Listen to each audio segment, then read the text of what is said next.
Breaking news చూస్తున్నాం. కూటమి ప్రభుత్వంలో టీటీడీ ఘోరంగా విఫలమవుతుంది. కూటమి సర్కారు అధికారంలోకి వచ్చిన నాటి నుండి తిరుమల శ్రీవారిని వివాదంలోకి లాగుతూనే ఉన్నారు.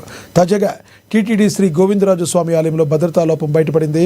గత రాత్రి విజిలెన్స్ కళ్లు గప్పి ఆలయంలోకి దూరిన ఓ వ్యక్తి ఆలయ గోపురంపైకి ఎక్కి మద్యం ఇస్తేనే గానీ కిందకు దిగనంటూ హల్చల్ చేశాడు.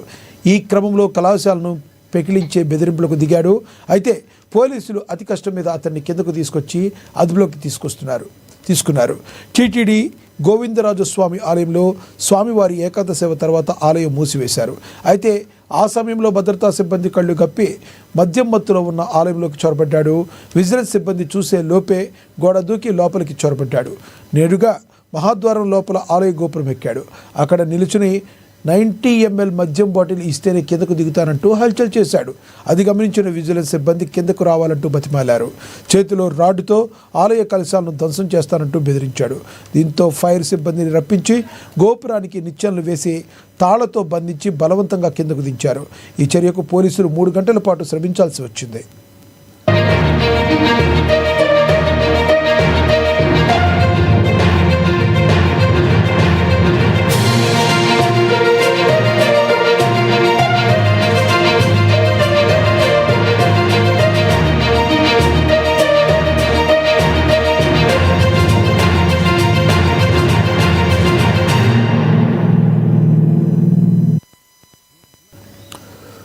దారుణ చర్యలకు పాల్పడిన సదరు వ్యక్తిని తెలంగాణ రాష్ట్రం నిజామాబాద్ జిల్లా కూర్మవాడ పెద్దమల్లారెడ్డి కాలనీకి చెందిన కుత్తడి తిరుపతిగా గుర్తించారు.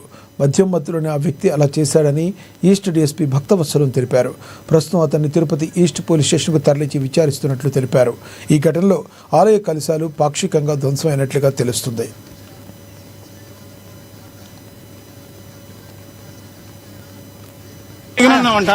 ఫుల్ ఇస్తే కానీ దిగనన్నావంట.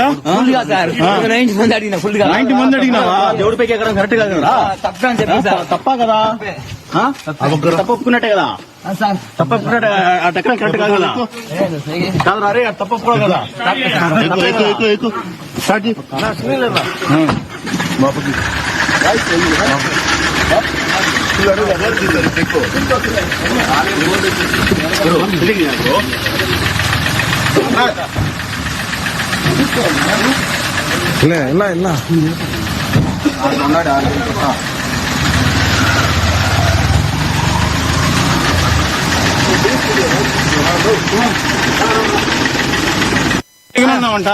ఫుల్ ఇస్తే కానీ దిగనన్నావంట. 90